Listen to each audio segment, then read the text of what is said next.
On this show, we cover some sensitive topics. Though the obituaries may be outlandish, the people are real. Names have been changed or omitted in order to respect both the deceased and the survived by. While death is no laughing matter, some petty last words can provide some pretty entertaining comic relief.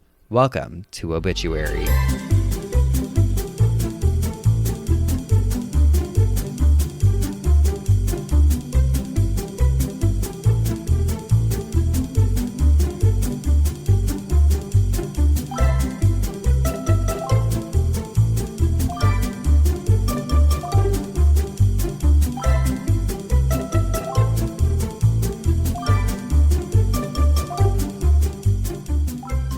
Welcome back to Obituary. I'm Spencer Henry. And I'm Madison Reyes. Look at us. We still got it. Still know how to do that.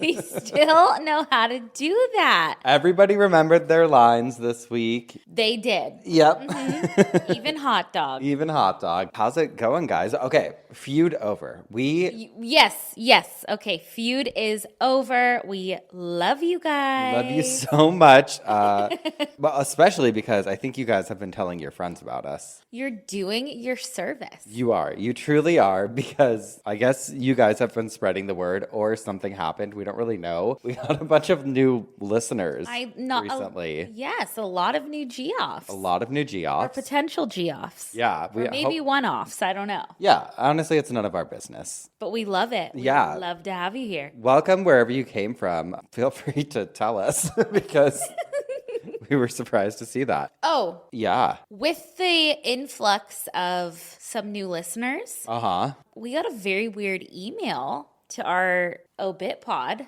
at Gmail. What does it say? Did you see it? No. It was a March nudes letter, and it was a naked woman. I want to see it. Okay, let me pull it up. Is it one of our Geoffs? It came here, unless one of you signed us up for something weird again. Wouldn't be the first fucking time. We don't want to get mad at you. It's from Hazel Rose, March nudes letter. She's nudie. And just letting us know about her social media, and she is on Chatterbait. So, you love. I do not go on Chatterbait. You love Chatterbait. Kidding me? That's incredible. I love it. Keep them coming. Free the tits. Keep them coming, honey. Oh yeah, keeping them coming all the time. We have a lot to talk about. Yeah, I think the biggest thing, yes, that changed your life and also brought comfort, I feel like, to everybody you've told, is your experience with the psychic. And we talked about it last week. And last week, I was listening back when we were editing that episode. You were very apprehensive. You're like, yeah, I hope it goes well. You didn't go in with any expectations. None whatsoever. Yeah. Because, I'm a skeptic. Yeah. I've done so much research on psychics and mediums for Cult Leader. Like, I know about the origins of a lot of it, and a lot of it can be debunked. So much of it. It's something that I've always really struggled with, the idea of there being an afterlife. I mean, I've talked about like my wavering beliefs before, but I've always had a really difficult time assuming that there's something else after this. Right. I almost felt like it was like a narcissistic human trait or something to think that there's something beyond, because it's like, oh, we're so important that there has to be more than this. Yeah. Do you know what I mean? Not in a judgmental way, but just like in like a whole human ideology way. Right. Like, not saying people are narcissists that believe in an afterlife. Of course not. But it was like, is this just something that we created because we cannot deal with the fact that there may be nothing else out there? Right. And where is it? Prove it. No, I'm just kidding. It's not on a map. I've always been open, though, to like receiving signs and there's just that part of me that wants to believe so badly. I think especially when I was so deep in grief, I really leaned on that kind of stuff to get me through. But then my sister and I, a couple years ago, went to a psychic, and it was just not really. We both left and looked at each other. We're kind of like, that wasn't really it. Yeah. And so I did have that like apprehension, but I also wanted to go for my sister. I was also like, you know what? Nothing bad's going to happen if we go. Yeah.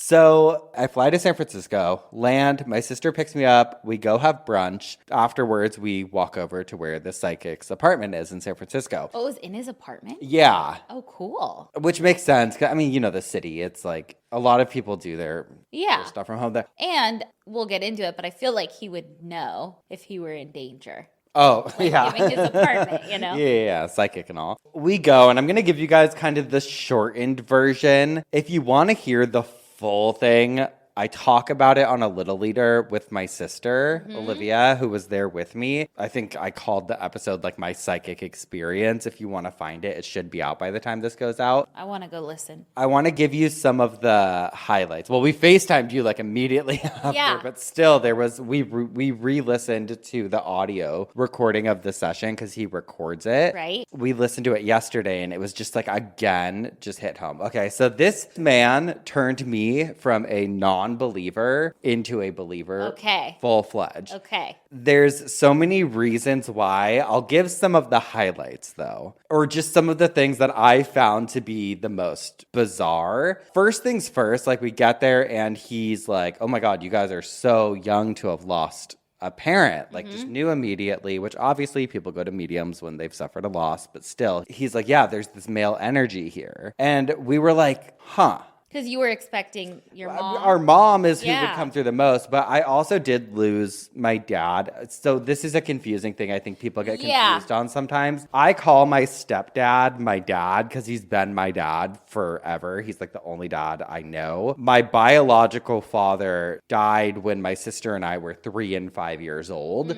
Do you remember him at all? Not really, no. And so she has a little memory of him. Like we have also been told stories about him growing up. So I think sometimes those get mixed in with memory as well. Got it. Yeah, it was really interesting. So we're like, okay, you know, like there's a male presence here, whatever. He talks and then he's like, oh, you've lost both parents.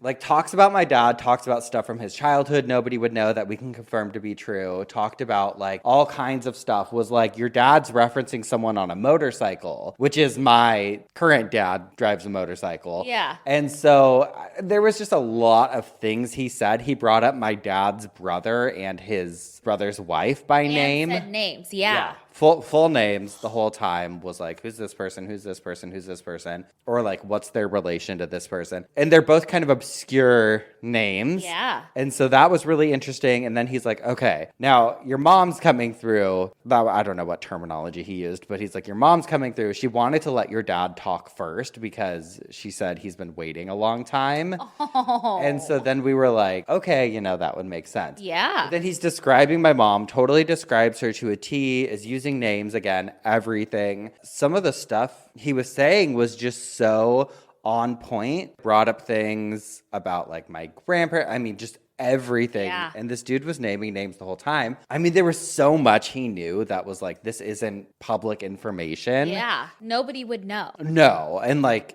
it was wild. But I've told you a lot of it. Yeah. And again, I talk about it more in depth on that Cult Leader episode. But he was adding up everyone's birthdays from the beginning. He added up my sister's birthday, added up her husband, my mom, my dad, my stepdad, everyone in the world. And we were nearing the end of the appointment. And so I'm sitting there with my sister and I'm just like, God, I'm like, I don't think he's going to remember to do my numbers. In your head. Yeah. I'm thinking this in my head. And the second I'm thinking it, like I'm not fucking kidding you guys. Yeah. The second I'm thinking that, he turns to an empty chair where he said my mom was and was like... Wait, he said your mom was in a chair? Yeah, and was like, hold on. I'm going to get to it. Like, we'll get to it. He's like, your mom's telling me not to forget your numbers. I grabbed my sister's arm and I was like, holy shit. Because my God. Truly was just thinking of it. But there was also little, I feel like, nods that we kept getting, referencing that this is real. Because like my sister had been checking her teeth on her phone when we left the restaurant.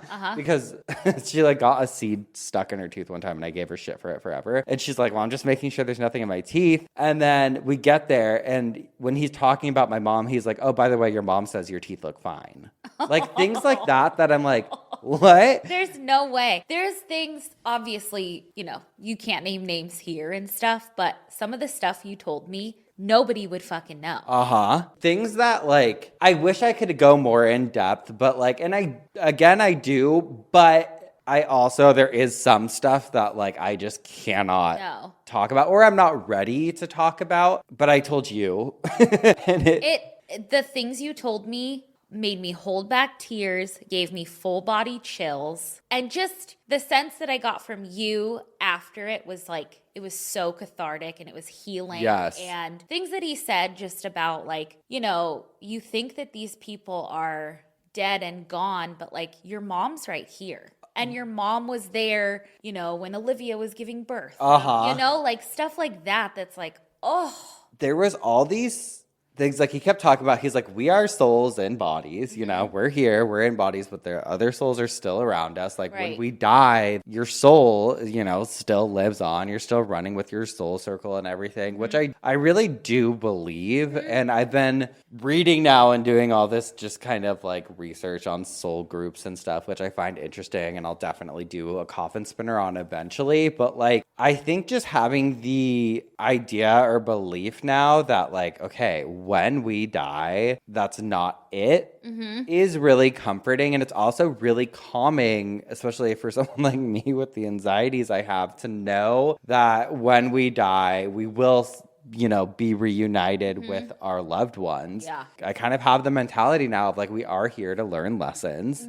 A lot of what I've been reading about near-death experiences, which we've talked about, and I've been reading books by like people who do like past regression therapy or whatever, and thinking about like. Wait, remember Erica Jane was like, I was a little boy soldier trapped in a ship in a past life. She's wild, but maybe she was. But like, I do think like it is probably when we pass away. I do think it's such a refreshing like. Oh, like I can't believe I was like worried or. Didn't you say something you were reading that was like when you pass, it's like when you're in a deep, like in the deep end of the pool or in the ocean and you look up and there's a white light and you just like swim to go towards it and you just break through and it's just like, oh my God, like I cannot believe that was my body. And I can't believe that I felt all those things or that I worried so much in this lifetime. It sounds so fucking woo-woo, but it's like, even to me, because I was a hardcore atheist for a very long time, then I would have considered myself agnostic, which is what I probably still would consider myself. Yeah. Like, I believe there's something I don't know what. Right. It's hard to believe. Obviously, you and I both respect most religions. I've gone to so many different churches with friends, and I'm totally always down. I don't shit on it. Yeah, but like a man-made thing is a little harder to believe in. Yeah, that's kind of where I draw the line. Yeah. I'm like, you know what? Whatever fucking helps you get through life. Of course. If it's religion for some people, awesome. For me, it was a psychic, you know? Yeah. It was a medium that just kind of made a lot of things that I've thought about make sense. And I just feel so comforted in that. I don't care if you disagree. Don't care, you know, at all. The things you told me, there's absolutely no way that they're Googleable. Nothing we've talked about on this show or that you've talked about on Cult Leader. Names that you would never, like, unless he's a mind reader or something and you had that information stored somewhere and he could get it. There's no fucking way. It was truly a wild enough experience to make me a believer. And like, honestly, if you guys email us and you're like, live there, like you want to see, like, I'd be happy to share his information. I want his info. Or you can DM me too on Instagram. I usually try and check DMs, but I'm also really bad at it. But you can DM me and I'll send you his information. He does have like a really long wait list, but it's fucking worth it. But he does like Zoom too. He does do Zoom. But I'm also like such an in-person person. I'm like, yeah. I want to go. I would make the trip to San Francisco from anywhere to see this guy. It was really, really unbelievable. So that was like the biggest. Okay, but wait, thing. He also said Uh-huh. The big things were going to happen for you, and you were going to audition. Yeah, he said I'm going to audition for something. We don't know what. So if anyone needs me to audition for something, I'll do it. I love it. Put me in a picture. Come on. Put me on the screen. He's ready. I'm ready for my close-up Hollywood. He's wearing a crop top. I Maybe am. Roadhouse 3.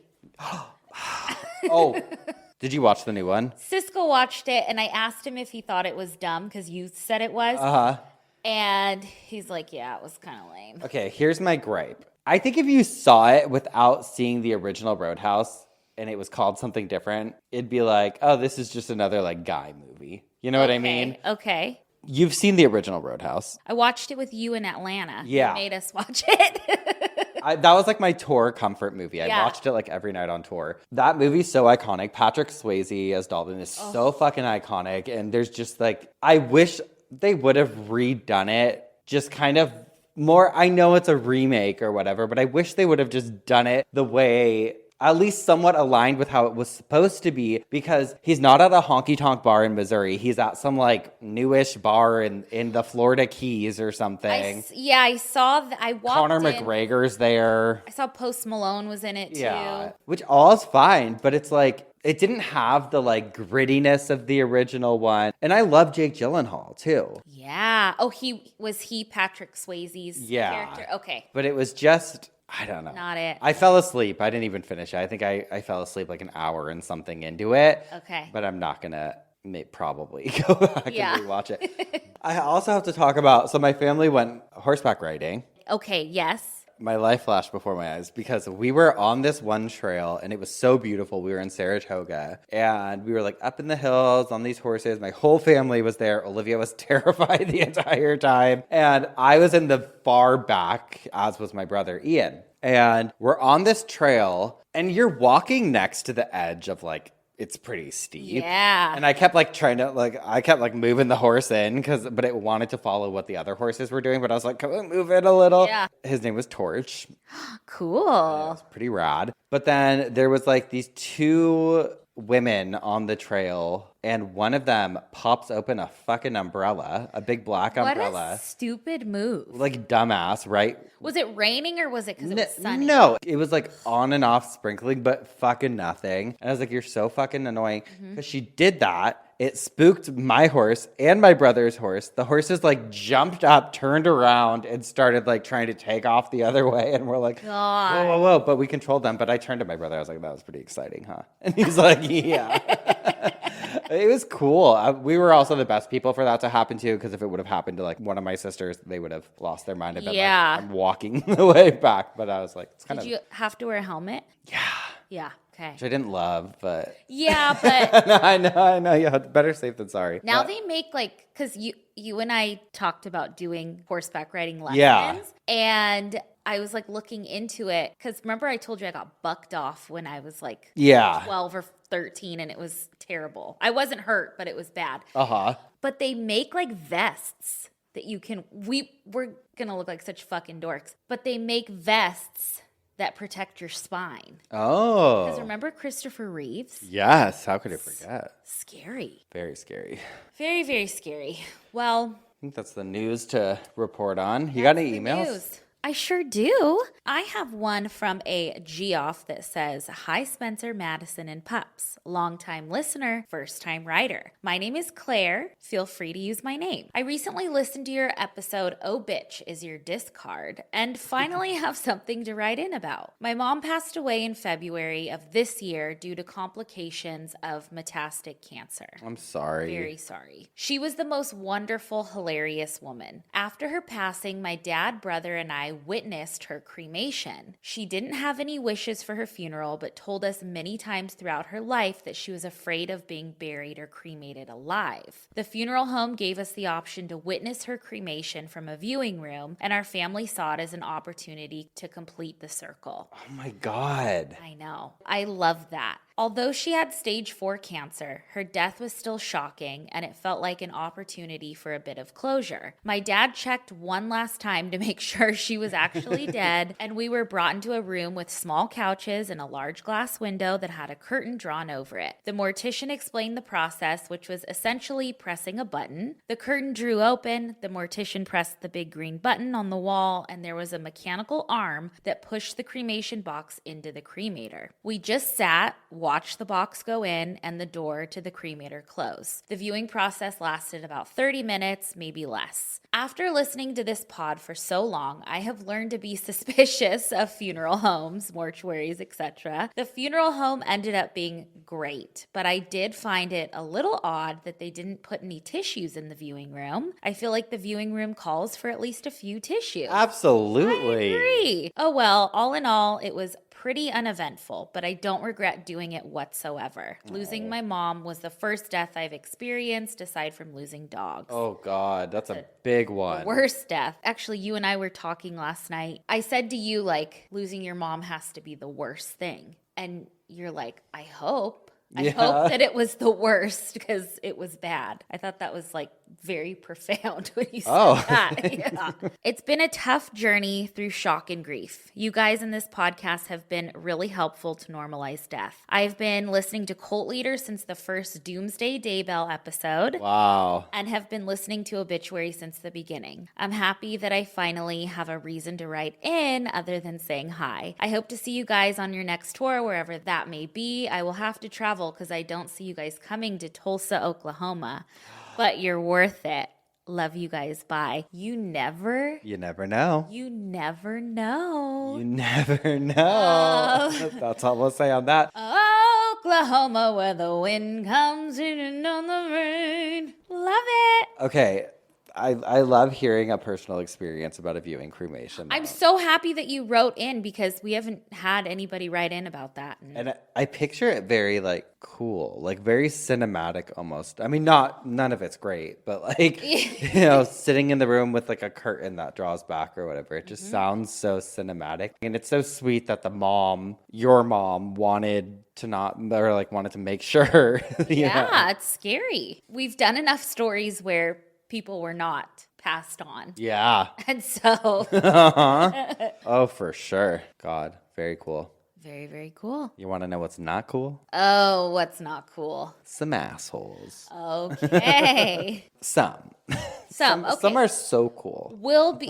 Yeah. This first one says, would I be the asshole for asking a family to remove their child's death memorial from my property? Okay. It says, I recently purchased a home on a country road. 5 years ago, some drunk local teenagers wrapped their car around a tree on the property and one died. Their family created a roadside memorial with a 4-foot cross and a wooden sign. People come a few times a year and place flowers, notes, etc. The memorial is on my property in front of the tree that they hit, about 10 feet from the road. I don't want to see this memorial every day. It's depressing and reminds me that a tragedy happened here, which I don't need. I'm trying to get over some stuff. I want this to be a fresh, clean start, but I'm also sensitive to the kid's family and friends' feelings. Would I be the asshole if I asked the family to take down the memorial? Yes. I understand that it affects that person. And that sucks, and it is your property, but you can't say you got to take it down. I don't know. I'm like, you don't know? Okay. I'm 50-50 on this one. Like, I personally probably would just leave it. Mm-hmm. People were suggesting, like, is there a way you can put shrubs and kind of like block it so that,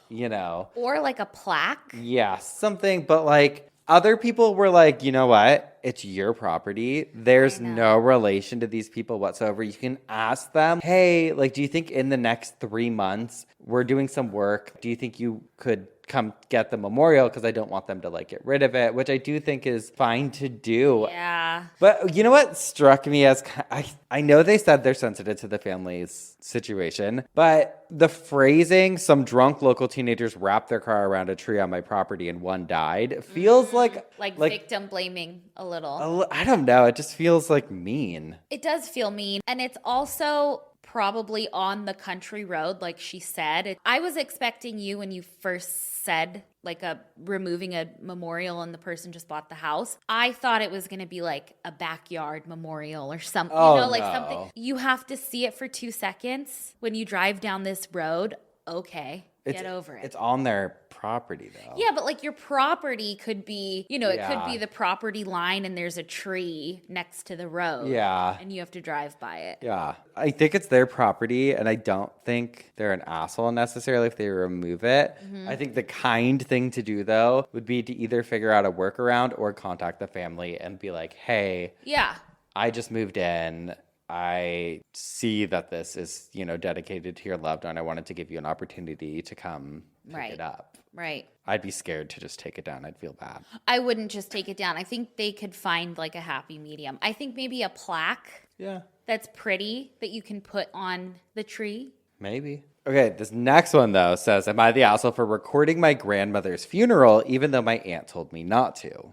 Okay.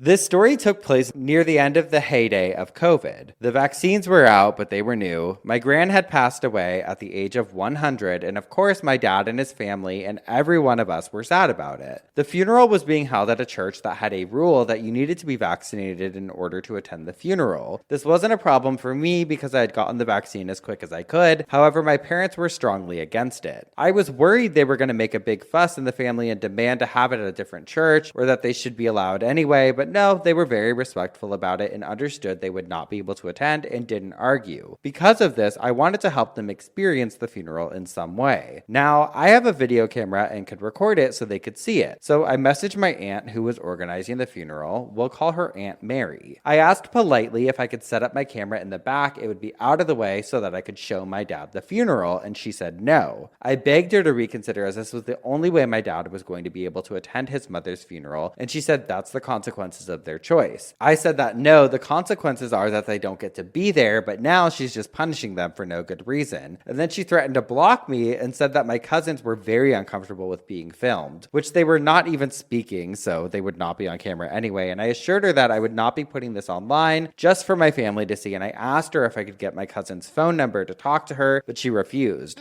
She has blamed things on other people before, so I didn't believe her. I was livid. I had never been so angry in my entire life. My instincts wanted me to sneak in a camera or bring it anyway and see her try to stop me, as I didn't feel like she had the right to deny this request that I was asking, mostly to be considerate. But my wife convinced me to approach it with a cooler head, so I messaged my cousin on Facebook. Let's call her Jane. Jane is very reasonable, and while it was true she didn't want to be on camera, she understood my logic and that I would just not record her. I tell you, I was so desperate I threw everything at the wall, and I even said I'll even edit out all the video and only go with audio.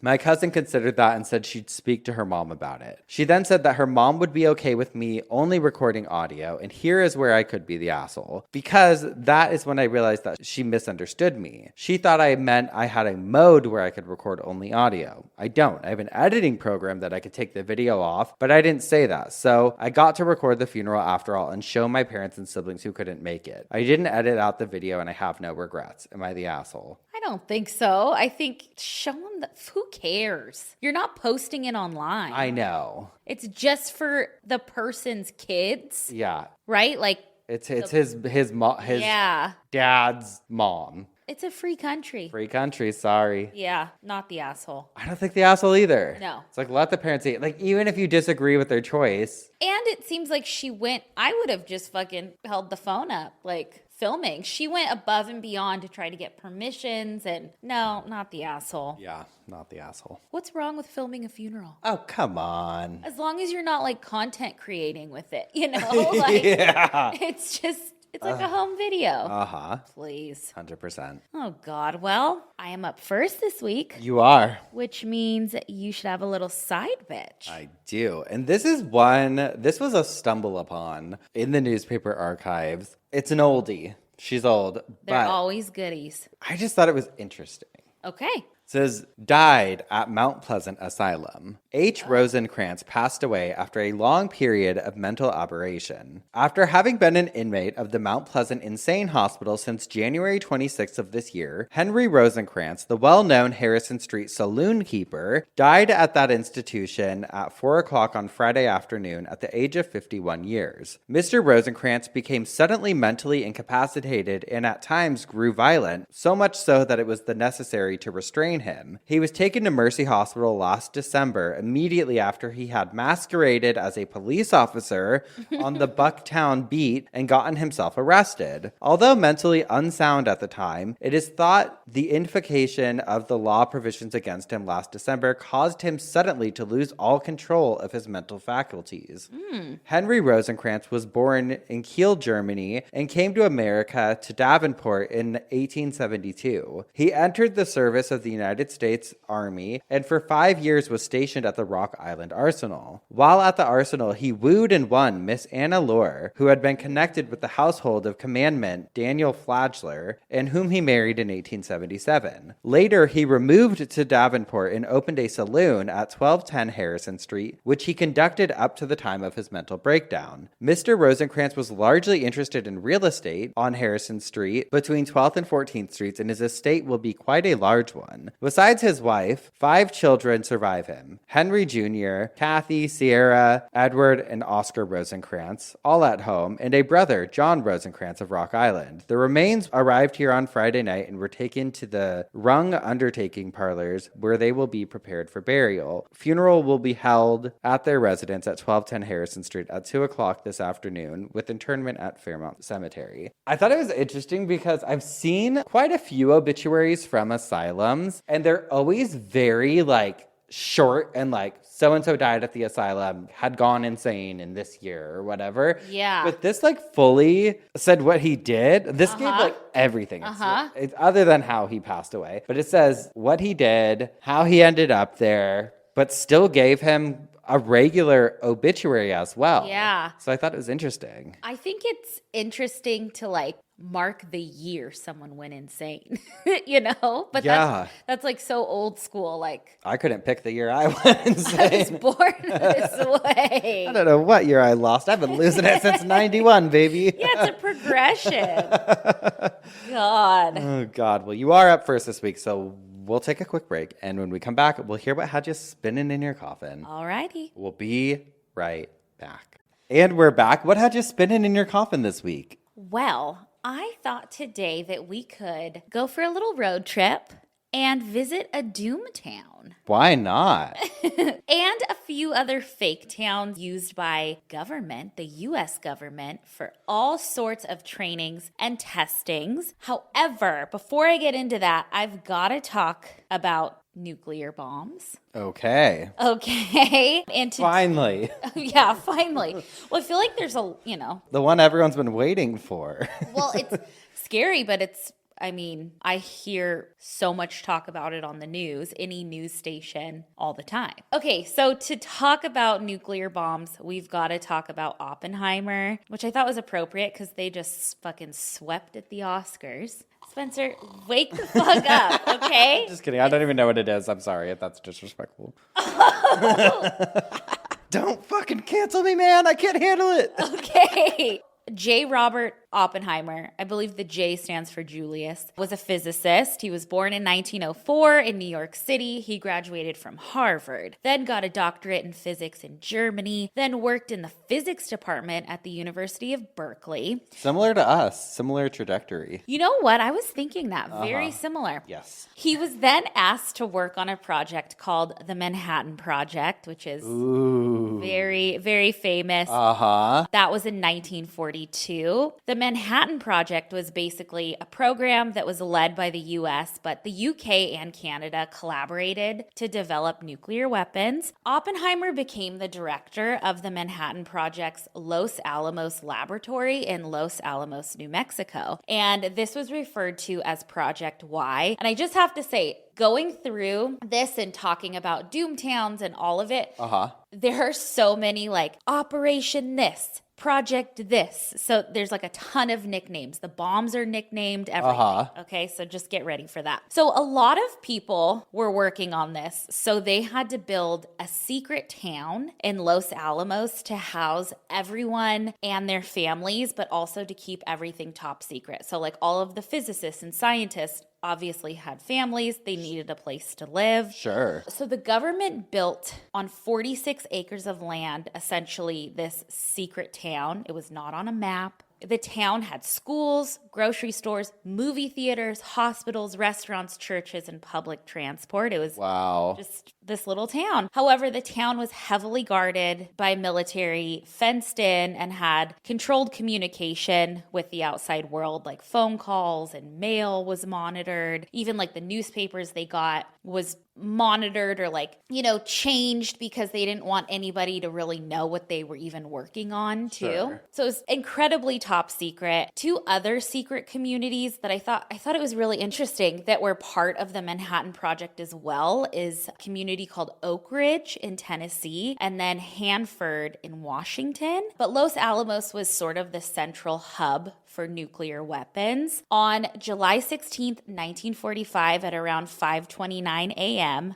Trinity took place about 2,000 miles from Los Alamos at the White Sands Missile Range, which was a military-owned testing area. Trinity served as the code name for the United States' first ever nuclear weapon detonation. The experiment involved detonating a plutonium bomb with an implosion design referred to as Gadget, which Oppenheimer and other scientists had been working on at Los Alamos. The explosion was equal to 20 to 25 kilotons of TNT. So it was a huge, like the huge mushroom cloud. The blast was so insane. It brought about obviously so many mixed emotions. People were very happy, like people that were involved were happy that this thing worked, but also scared that it worked because it was so powerful. Yes, and just potentially catastrophic. A month later, atomic bombs that were developed under the Manhattan Project were used during World War II. Little Boy was dropped over Hiroshima, killing 70,000 people. 3 days later, Fat Man was dropped over Nagasaki, killing 40,000 people. And then the Manhattan Project ended in 1947. So that was our first instance with nuclear bombs in the US. But the use of these atomic bombs really marked the first and only time nuclear weapons have been used in conflict, thankfully. However, it does not mean that it has been the end of testing them, which brings me to the star of the show, a doom town. So after the first nuclear test in New Mexico,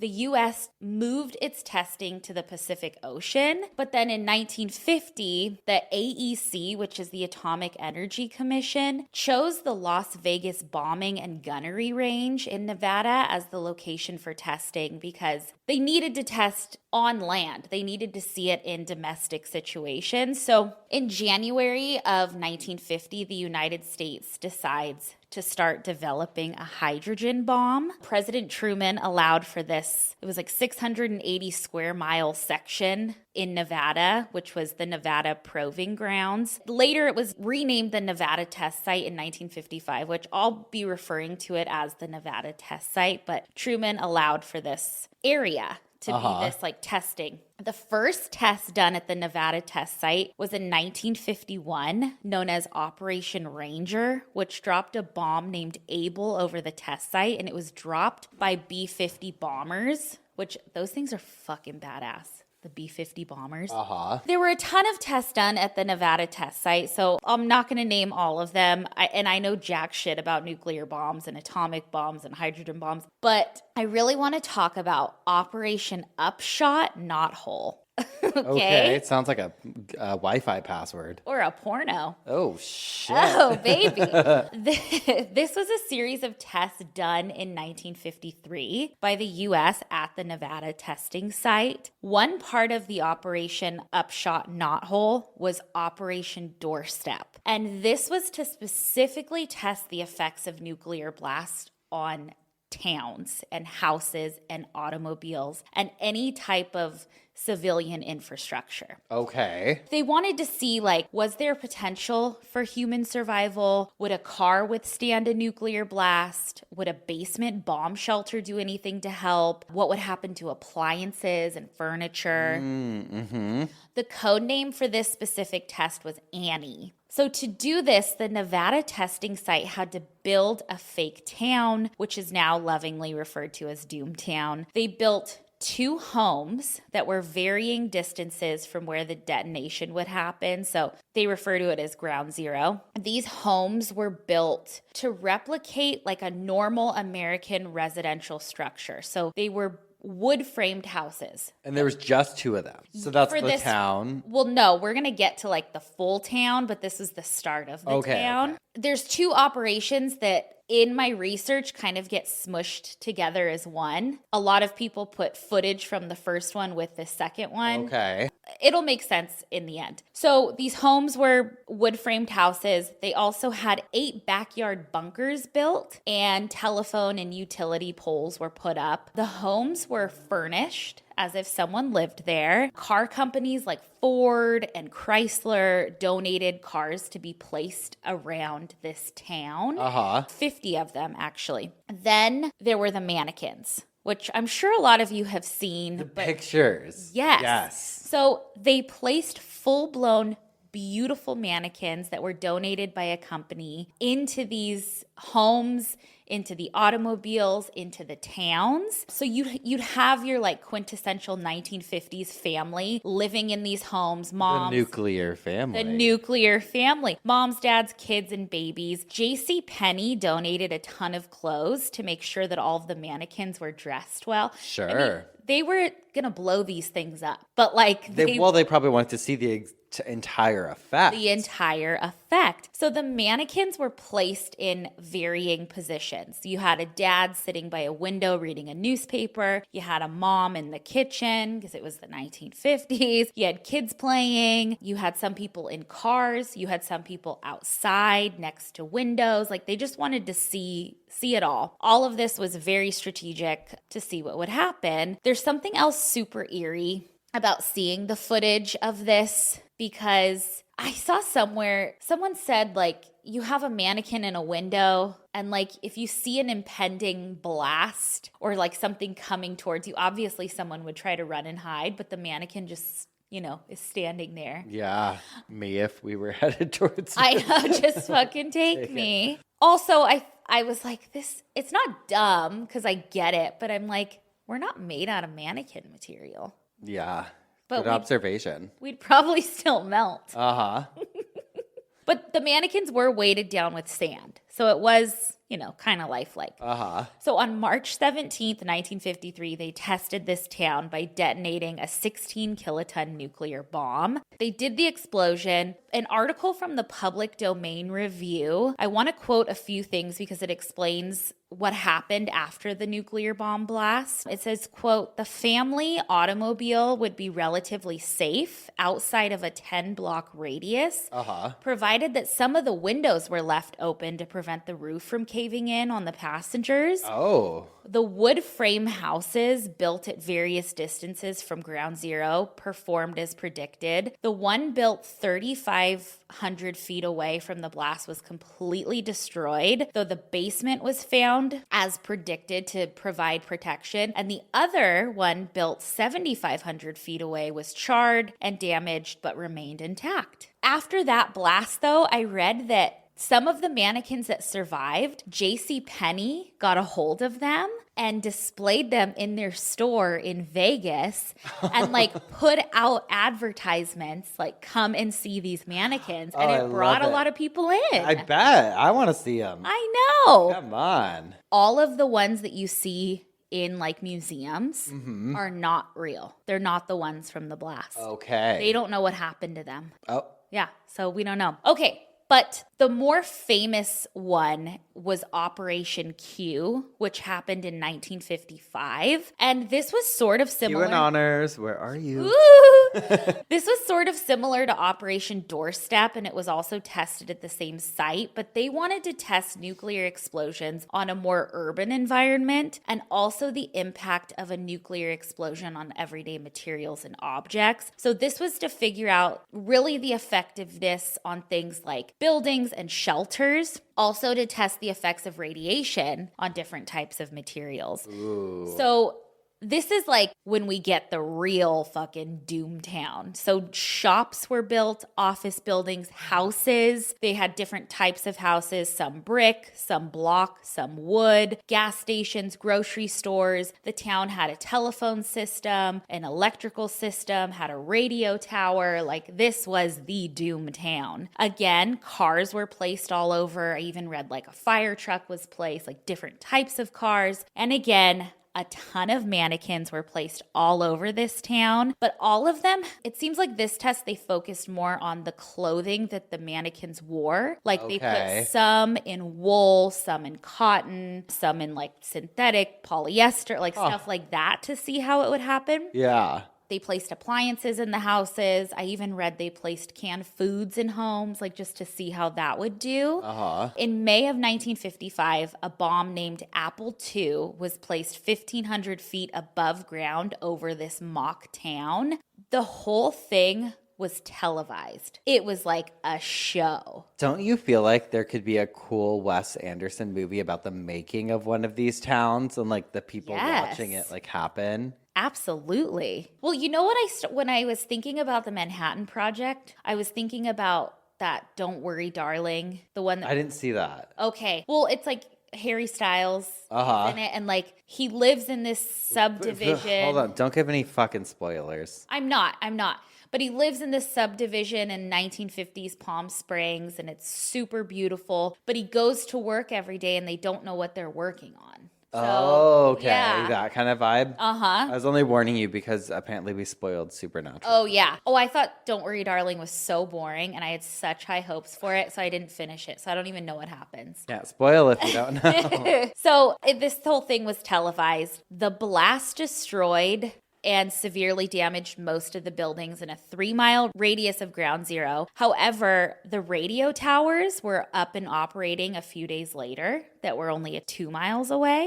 Those did well. Brick houses did really well. Ooh, good to know. But the standout was, it's called a Bellin building or a Balin building. Have you seen those like steel paneled, they almost look like a shed? Yeah.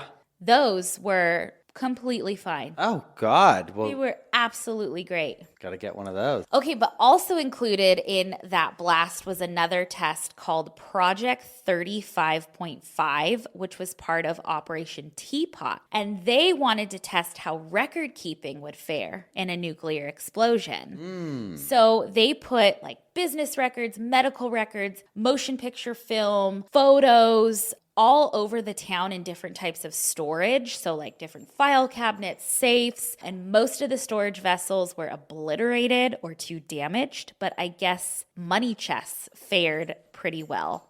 And items in basements did best.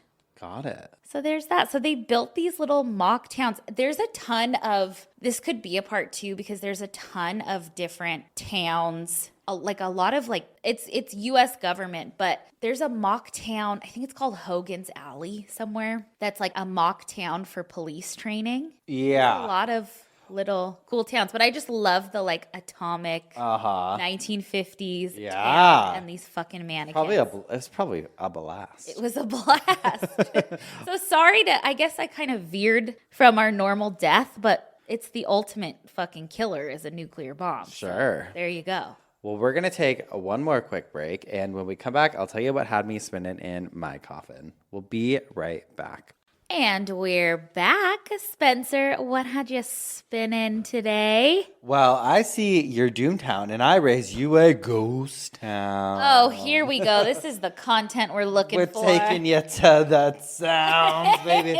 I was worried you were going to start to go into it about part of this, because when you were talking about the police, a lot of times, I don't talk about this in my coffin spinner, but police will do trainings in ghost towns sometimes. Oh. Because there's nobody there. There's nobody home. There's ghosts. Well, yes. So the definition of a ghost town is quite simple. It's a town where ghosts live. Okay. I wish. Well, I mean, potentially. The name sounds cool, right? Ghost. So cool. I think because I've been to Calico before. Oh, yeah. I always picture when I think of ghost town, just like a little Wild West town. Maybe there's a ghost with a cowboy hat or and something. And like a tumbleweed just driving rolling by the haunted saloon. But alas, while this may be true in some places, it turns out there's a lot more to it. Okay. A ghost town is defined as a town that was once an active community but has since been abandoned by all or nearly all of its residents. Okay. There's a variety of reasons that a town can become a ghost town.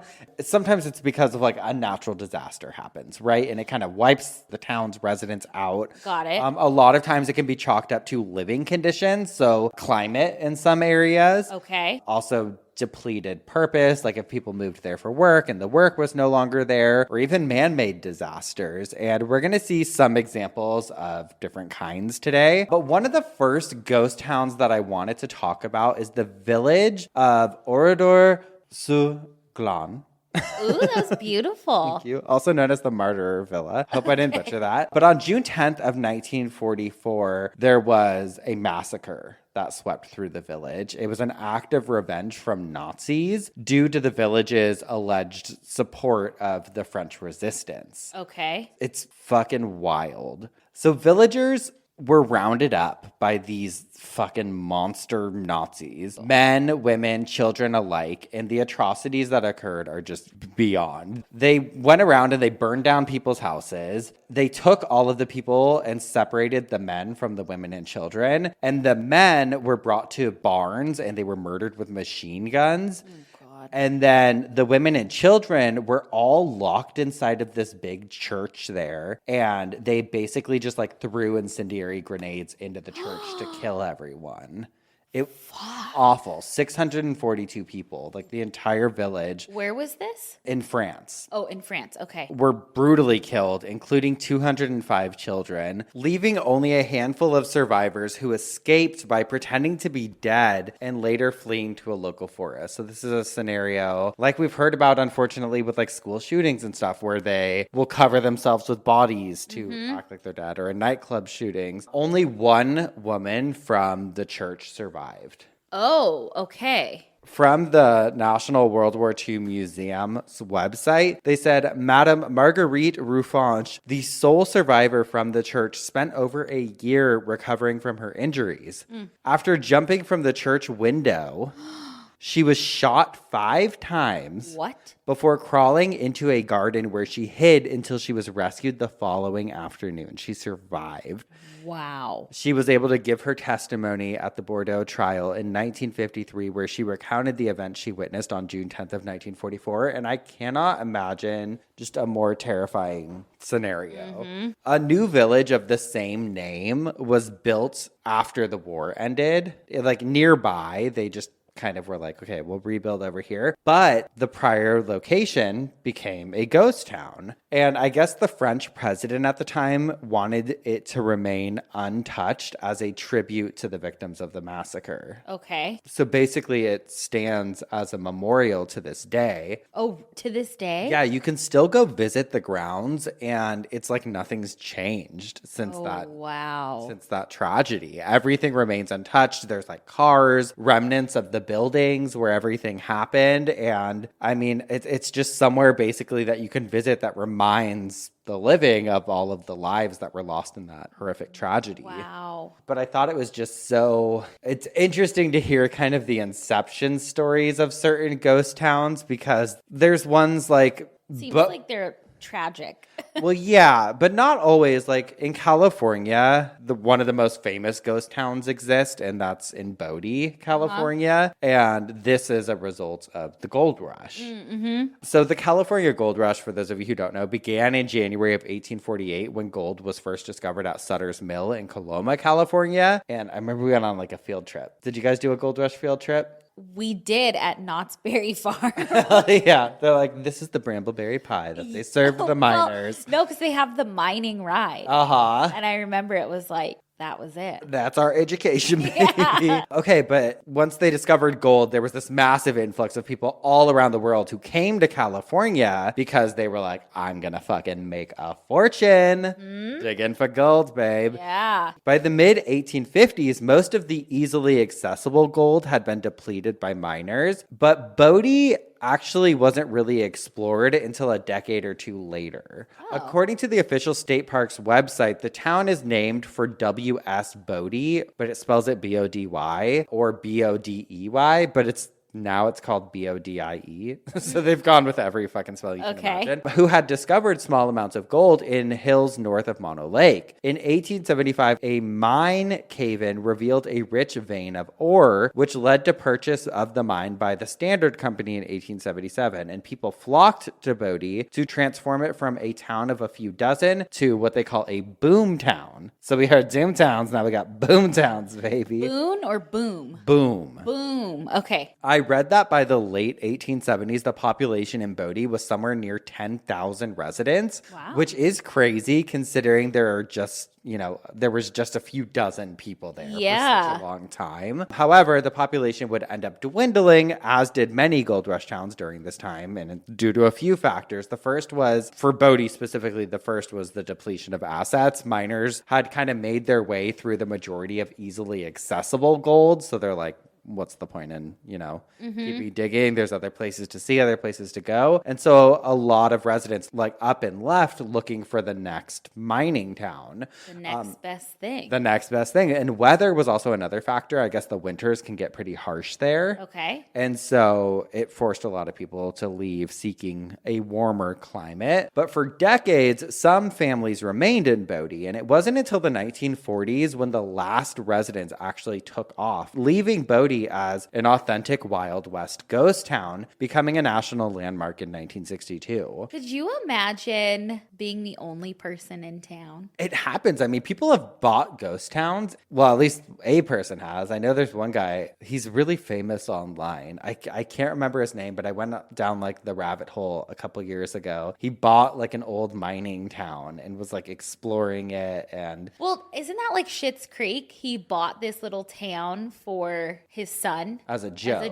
So but it wasn't a ghost town, but yeah. Yeah. You can still visit Bodie today, and there's over 100 structures left that are standing as they once had. There's little shops that have goods, it's stocked with goods from that time that you can't touch, obviously, because it's a national landmark. But I want to go so bad. Where is Bodie? It's by Yosemite, kind of. So it's north. It's 7 hours north. In the 1940s, though, I guess the town of Bodie was threatened with vandalism, and this is when the last people were living there. They were the Kane family, who owned most of the land at that point. They had hired caretakers to protect and maintain the town's structures, and Martin Giannatoni was one of the last 3 people living in Bodie in 1943, and he was kind of a caretaker for the town. And it was him and 2 other people living there, and once they were gone, it just became uninhabited. Yeah. This next one is a story that I came across that is so bizarre. Okay. Come with me.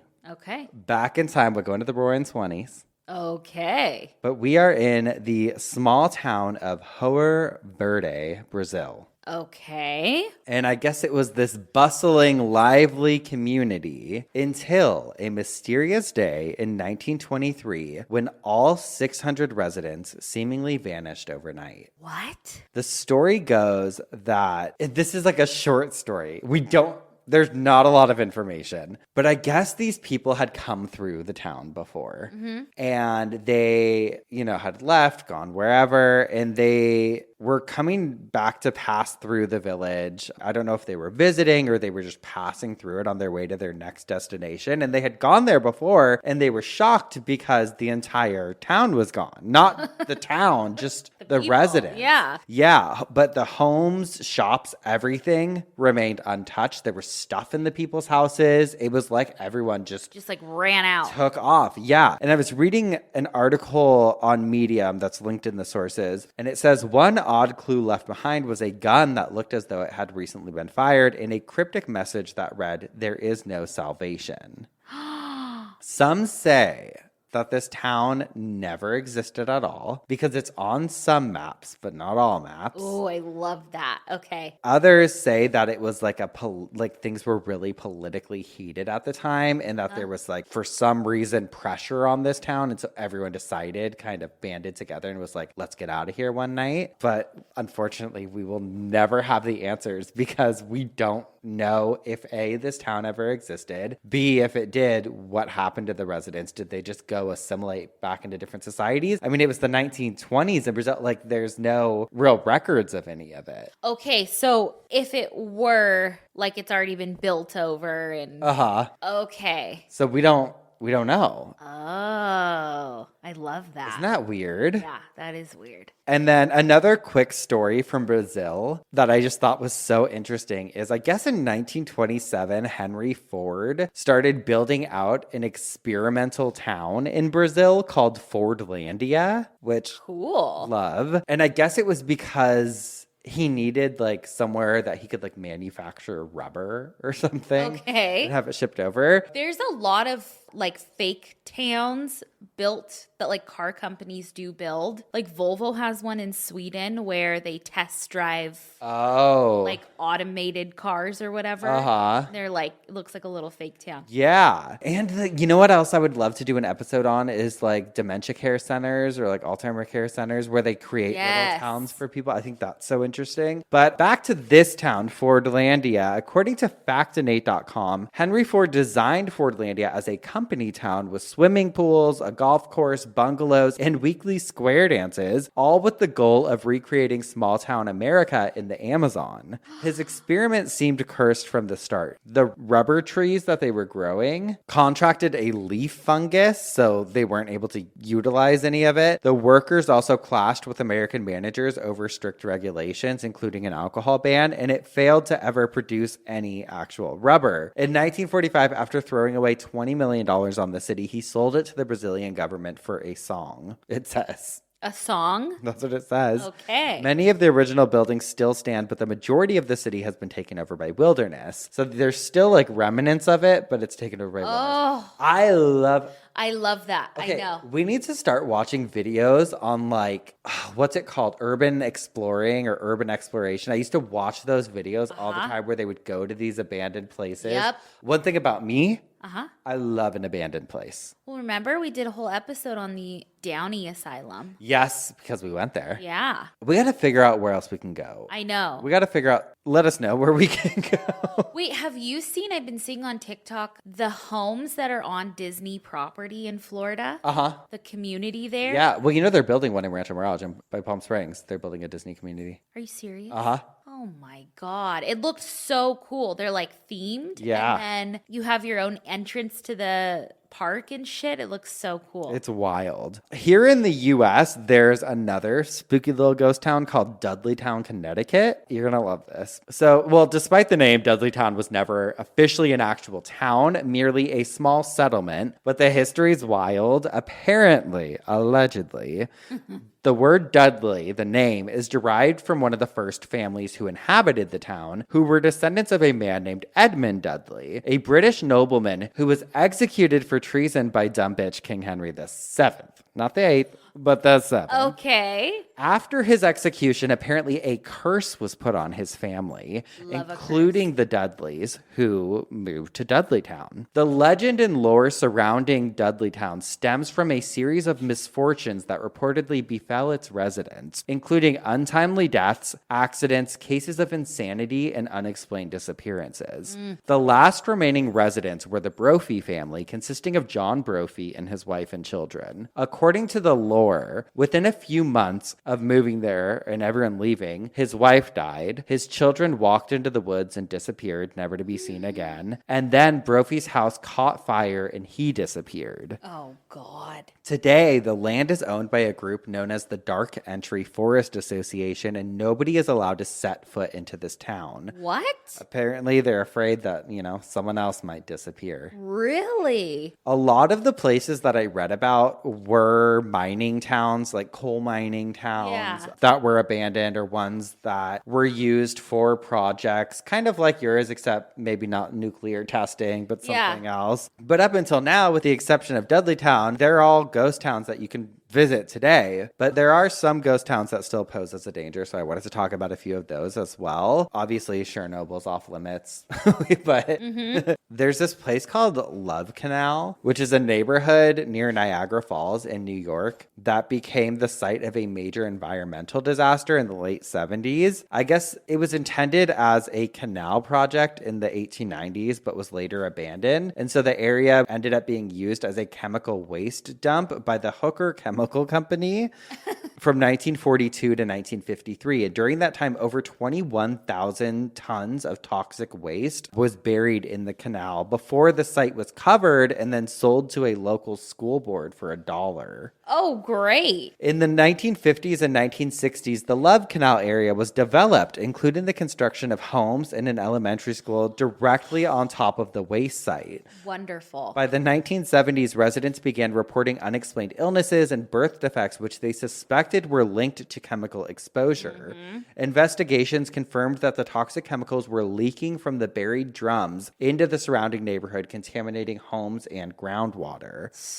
And this is something we experience here, especially in LA. There's parts of LA that, and I mean, I'm sure a lot of other places. There's that area in, I don't know if it's South LA, or no, it's in Carson. What's it called? In Carson, called the Carousel neighborhood. And I know someone personally whose parents died, and I believe it was of cancer, and then she had cancer too, and sued and everything because it was like a known thing that this was built on, I don't know, nuclear, some type of waste that was so harmful. Yeah. It's crazy because they really did used to just be like, we'll seal it off and we'll build over it. Like, why waste the land? Yep. The situation ended up gaining national attention in 1978 when investigative reporting brought it to the forefront of public awareness, and it led to the evacuation of families from the affected area. And the Love Canal disaster prompted significant changes in how the United States manages hazardous waste. It led to the creation of the Comprehensive Environmental Response, Compensation, and Liability Act, also known as CERCLA, commonly known as the Superfund Law, in 1980. In the aftermath, the federal government relocated more than 800 families from the Love Canal area, and a massive cleanup effort was undertaken, which included the demolition of numerous homes and the containment of the toxic waste site. The Love Canal incident remains one of the most glaring examples of environmental negligence and the profound impacts industrial waste disposal can have on human health and the environment. Lastly, I ended up getting lost on this Reddit thread because somebody asked, what's the most unsettling town you've ever been to or know of? Okay. There was like lots of crazy stories about like sundown towns and things like that. That's, yeah. Yeah, scary. Yeah. But someone said Centralia, Pennsylvania. I guess it's an old coal town, and they wrote back in the 1960s a fire started in a coal seam right underneath the town, and it's still burning to this day. Ooh. After decades of sinkholes destroying the place and noxious gas, it's almost entirely abandoned now. But when I was researching ghost towns, I came across that story as well. Something about like it's constantly burning to this day. That's eerie. And then someone else wrote, maybe not quite what you were looking for, but Gilman, Colorado is by far the creepiest town I've ever been to. It was a bustling mining town centered around a large zinc mine. In 1984, the mine was shut down virtually overnight by the EPA, and the town was left abandoned just as quickly. And then they said they hopped a fence to get in 2015, but it was like going into a time machine. There was cars left in garages, clothes, posters on walls, schoolrooms, even a bowling alley, all left to decay over time. Easily one of the eeriest places I've ever been. I would love to go walk through a town that's been frozen in time. If any of you have been to like one of these places or a similar one, please write in because I would love. And if you got pictures, I'd love to see them. You know, I think about Silent Hill. Okay, I think of Silent Hill, and then I was also thinking about The Hills Have Eyes. And I was looking into the real story behind it, the story of Sonny Bean. Oh, it's a true story. Yeah, but I can't decide if it's more cult leader or obituary. Okay. It is more cult leader, probably. Okay. But feel free to join me on that episode because it's a fucking weird one. I would love to. Okay. But with that being said, I think it's time we move into some obituaries. Let's do it. You know, I have an obituary. I saw this, you know, the Instagram Upworthy? Yeah. It's like all positive. Yes. I saw them post. Hey.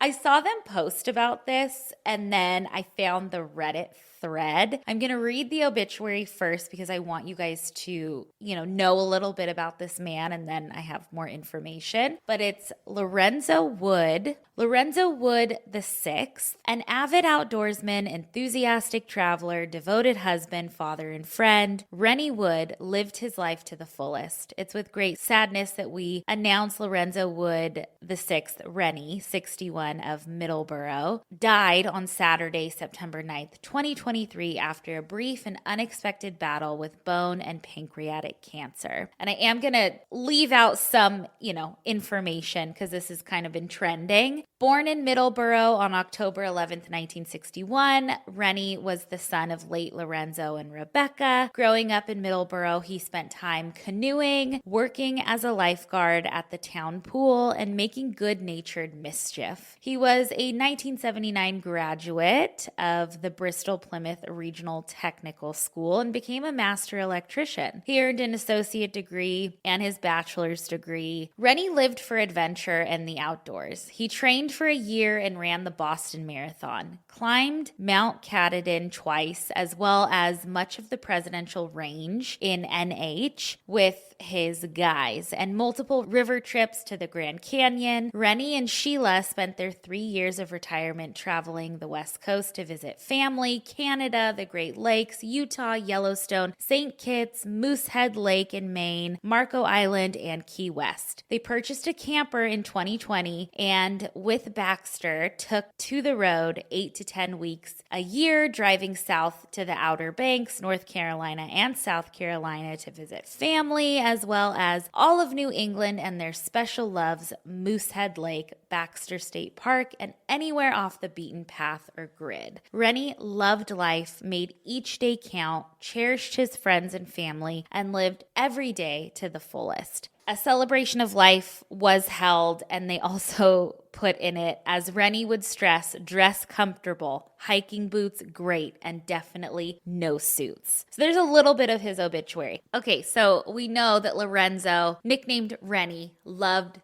the great outdoors, right? Loved hiking, all of it. So on Reddit, somebody posted this, like what are those cards called that they give out? Like in loving memory. When you're out at the bar and you give a calling card to a gentleman. Like at a funeral, we should know this, what the term is, but like the in loving memory card. Like a program? Like a prayer card. Oh, okay. Okay. So it has the picture of the person, date of birth, death date, yada, yada. So someone on the hiking subreddit posted, found tucked in a tree near the top of Mount Greylock in Massachusetts. And it's Lorenzo's card, his prayer card. And then also on the back of it, it says, "How about a hike, maybe a walk? Keep me in your pocket. Our adventure awaits." And so tons of people on Reddit, like whoever finds this card takes it, takes him on a hike, and then places him somewhere new. It's like geocaching kind of with this guy's memorial card. With him, and I found his wife's Instagram too, and his wife had commented on the Upworthy post and was like, loved it, like take him places. Sweet. I think it's so cool. I love that. I know. I do. My obituary this week's a little somber. Okay. It's for a man named Brian Eldridge, but I think it's I don't know. I'll explain my thoughts afterwards. Brian Eldridge, May 1947 to July 2023. Brian was a quiet, shy boy and man. He was bullied as a child and teenager because of his shyness and vulnerability. As an adult, he didn't quite fit in. He never learned to use a computer or a cell phone, which kept him from applying for most jobs. He worked and supported himself through paper routes, aluminum can recycling, and janitorial work. He was exploited by his employers. Ooh. His last job was cleaning a bingo hall at midnight for $10 per hour, 7 nights a week, 364 days a year, with just less than the minimum weekly hours to have any rights or benefits.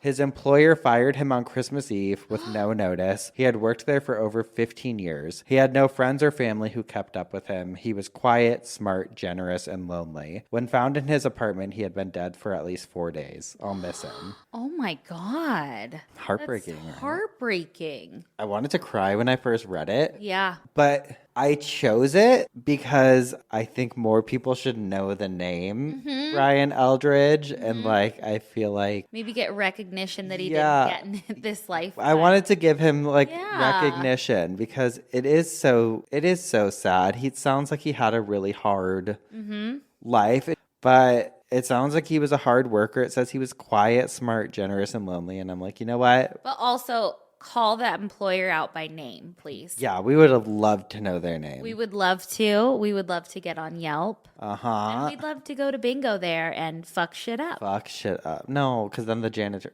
Oh, that's true. Okay. Just stare menacing. Yeah. But yeah, so rest in peace, Brian Eldridge. Oh, Brian. Well, thank you. Yeah. Well, now we can lift up the spirits a little. Oh my gosh. We have spun in our coffins. We've bitched our obituaries. That means it's time for some dumb Ass criminals. But we're not doing a regular dumb ass criminal. Oh, you're right. I'm going to put mine away for next week. Well, open up that Google on your computer because I told Madison before the show, I said, I have something for us to do for this dumb criminal. Madison, we've done the Florida Man Challenge. Yeah. Now it's time for the Azalea Banks Challenge. What? What is it? For those of you who don't know, musician Azalea Banks has had a problem with everybody. Yeah. And there's a challenge going on right now where you Google her name with your birthday to see what beef she's having with somebody on that day. So just do your... Okay. So Google... Do I do first and last name or... Oh, wait, no, I don't put my name in. Okay. do Azalea Banks and then your birthday.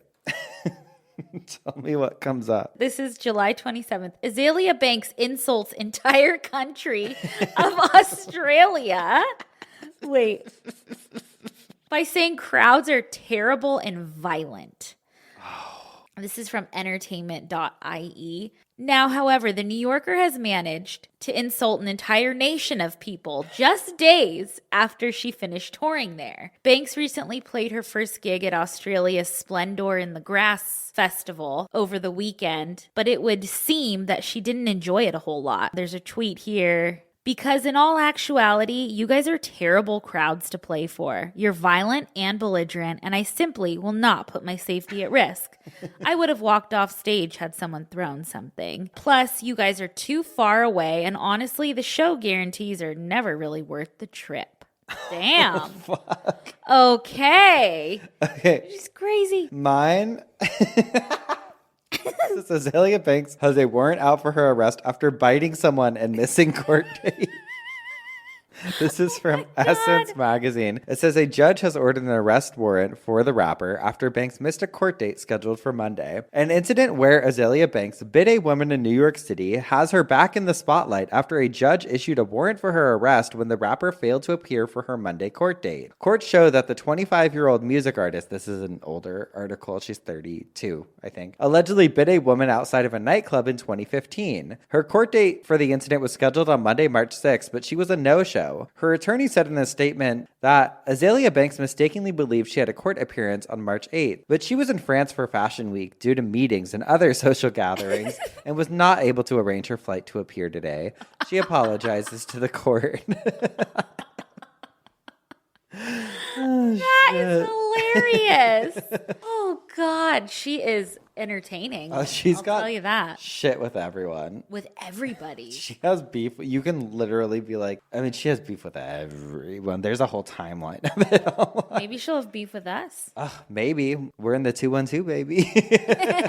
All right. Well, I think that's where we'll leave it for the week. We'll end on that note, but we will certainly be back next week. And if you just can't get enough of Obituary, we have good news because in just a few short months, our debut novel, Obituary, The Big Hot Book of Death, is coming out. The novel, honey. The novel. The first edition. The first edition. Oh my God. Final edition. That doesn't mean anything. We don't know. We don't know anything. Really, we don't. But we do know where you can buy it, and that's at prh.com/obituary. And we would love for you to pre-order. And you know what else? We would love if you would write a little review. Give us a little love on the show. Please give us a little love, a little 5 stars if you're feeling it. Yeah, or 4 stars at worst, but please no 1 stars. Oh, we have enough of come those. on, please. Yeah. But that is it for the week. We will be back next week with some more